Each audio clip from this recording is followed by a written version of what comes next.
Dr. Eric Holloway was a man who thrived on debate.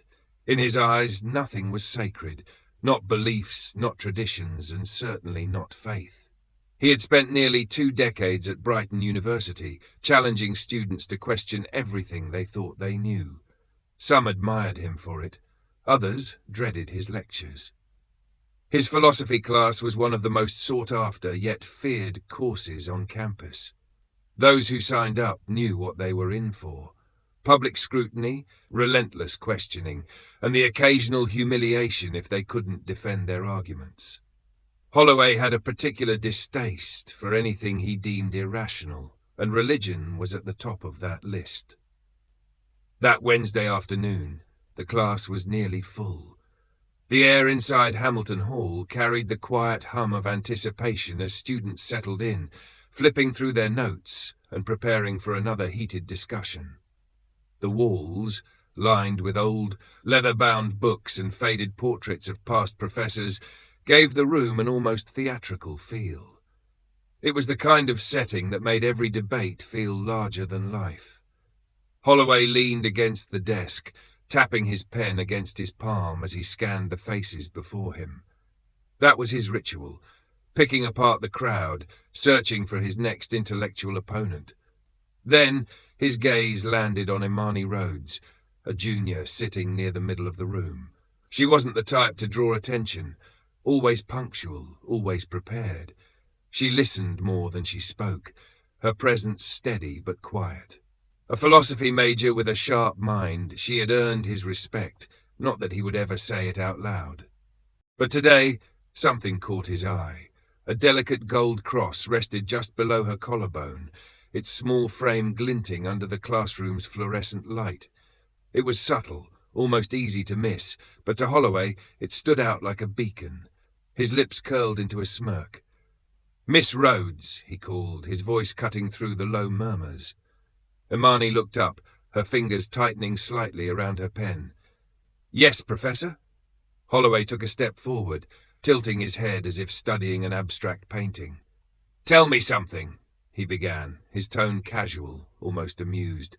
"That necklace of yours, is it just for decoration, or does it actually mean something to you?" A few students shifted in their seats. Imani blinked, processing the question. She glanced down at the cross, her thumb grazing over its smooth surface. "It means something," she answered simply. Holloway nodded, pretending to give it some thought. "I see. So you wear it because you believe in... what exactly?" Imani knew where this was going.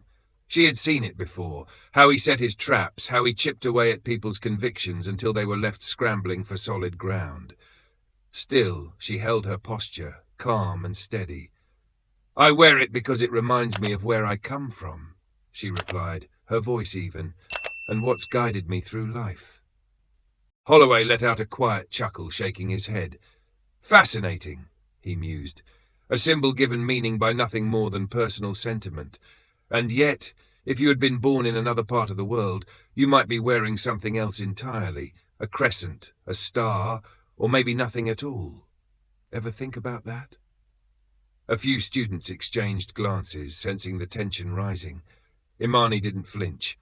"I have," she said. But Holloway's smirk widened. He leaned back against his desk, crossing his arms like a man who had already won an argument before it even started. "But," he repeated, prompting her to continue. Imani met his gaze, her expression unreadable. "I've thought about it," she said, "and I understand that different people believe different things, but that doesn't change what this means to me." Holloway let out a quiet chuckle, shaking his head. "Ah, yes, the ever-persistent human tendency to cling to the familiar. Tell me, Miss Rhodes, have you ever questioned it? Or is it just something you accept because it was handed down to you, like an old family recipe?" A few soft laughs rippled through the room. Not cruel, just the kind of amusement that came when someone was glad not to be the one in the spotlight. Imani didn't respond right away. She could feel the weight of every pair of eyes on her, waiting to see if she'd crumble under the pressure. Holloway, sensing hesitation, pressed on. "I mean, think about it. That little gold cross, does it actually do anything? Has it ever stopped a tragedy, fixed a broken heart? Or is it just a piece of metal with a history that people keep repeating to themselves because they're afraid of uncertainty? More laughter now, a little louder this time. Imani's grip on her pen tightened, but her face remained still. Holloway continued, his voice carrying the confidence of a man who had done this dozens of times before. You're a smart young woman, Miss Rhodes. I imagine you've read Plato, Kant, Nietzsche, philosophers who spent their lives questioning reality. But here you are, holding onto a trinket as if it holds the key to the universe. Silence. Imani exhaled slowly. She could feel the knot forming in her stomach, the heat rising in her face, not from embarrassment but from something deeper, something that had been sitting inside her for a long time, waiting for the right moment to be spoken aloud. She looked at Holloway, really looked at him, the way he leaned back so casually, so sure of himself, the way he scanned the room, gauging reactions like an actor feeding off his audience. She could tear apart his argument if she wanted to. She had studied logic, understood fallacies, knew exactly where his reasoning was flawed. But that wasn't what this was about. This wasn't a debate. It wasn't about proving him wrong.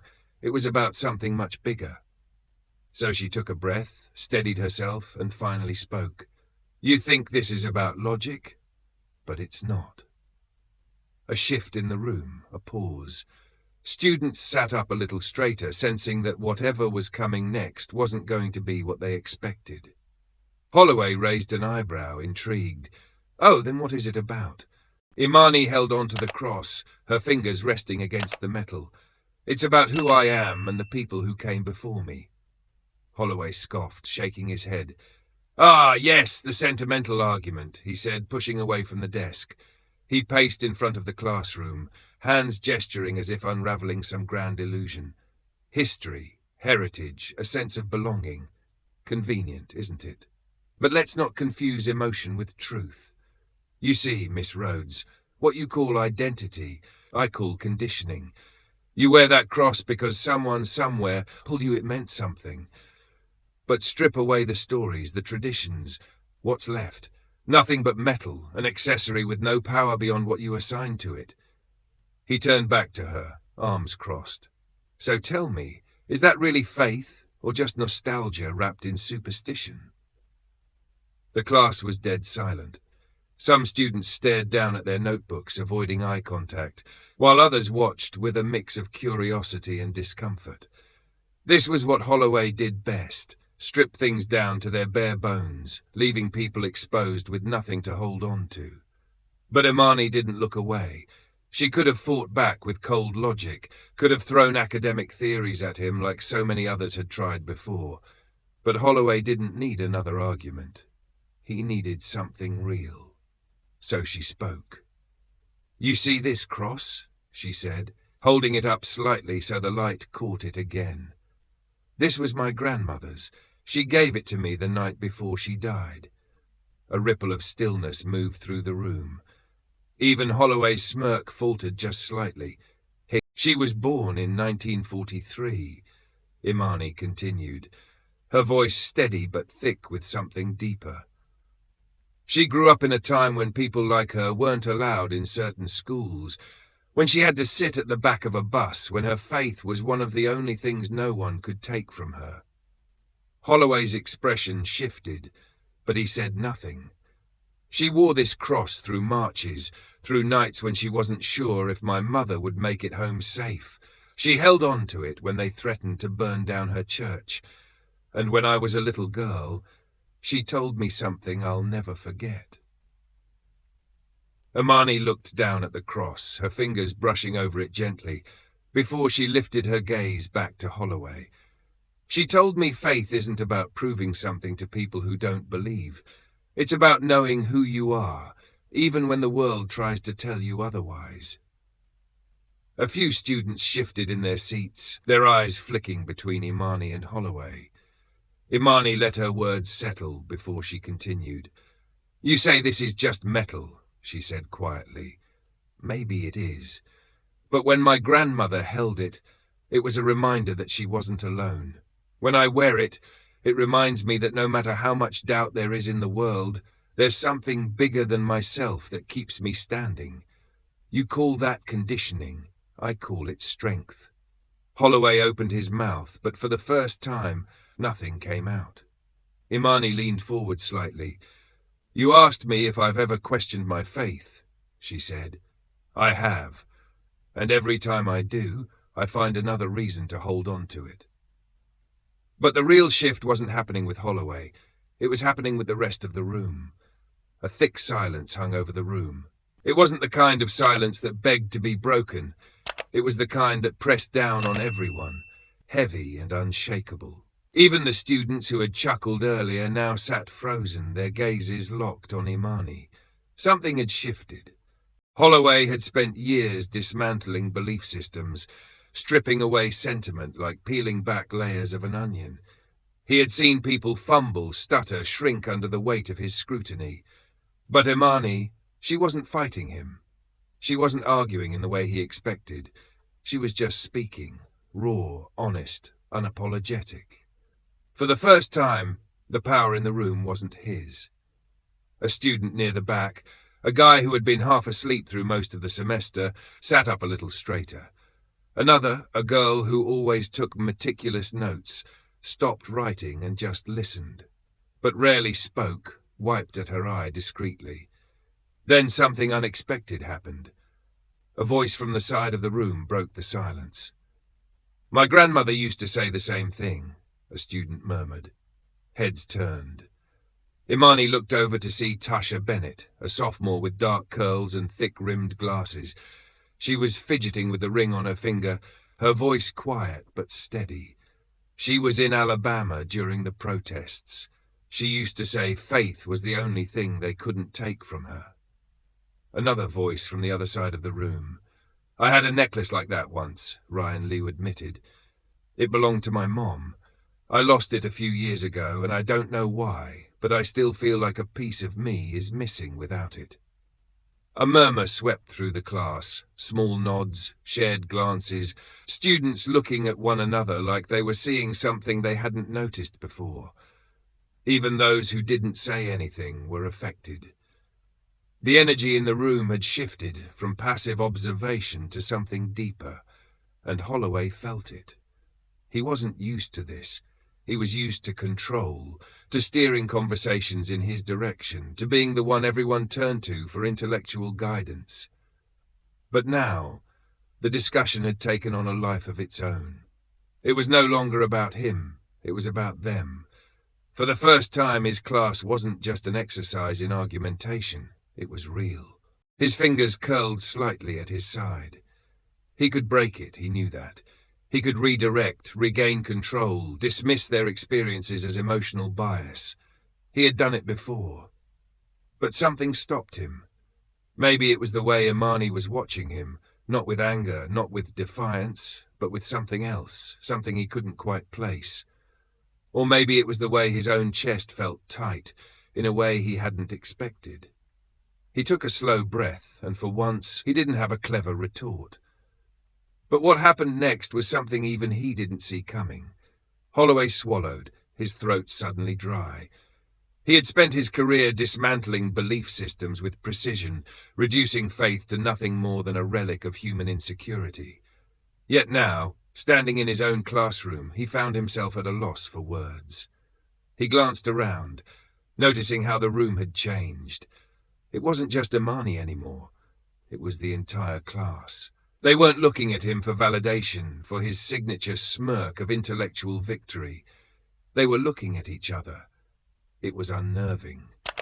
His gaze flickered back to Imani. She wasn't gloating. She wasn't basking in the moment.